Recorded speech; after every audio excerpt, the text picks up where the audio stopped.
Hello guys, welcome to the another video of AC Tech channel.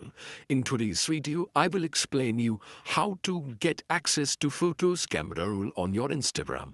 For this you have to, as you can see here is your Instagram icon. You just have to tap it for a time and you can see here are many options available like app info, remove, uninstall or share.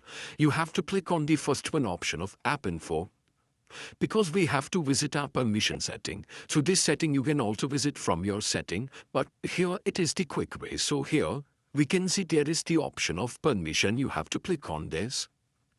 And you can see I haven't allowed any permission like calendar, call logs, camera, contacts, location, microphone, phone, and storage. So you have to open two settings. First is off your camera. For that, while you click picture or add some pictures to your story, your camera permission will be open. And second is your storage, so that their photos in the gallery will be visible on your Instagram. So this is the way to access photo rolls and camera roll in your Instagram. Hope you liked the video. Thank you.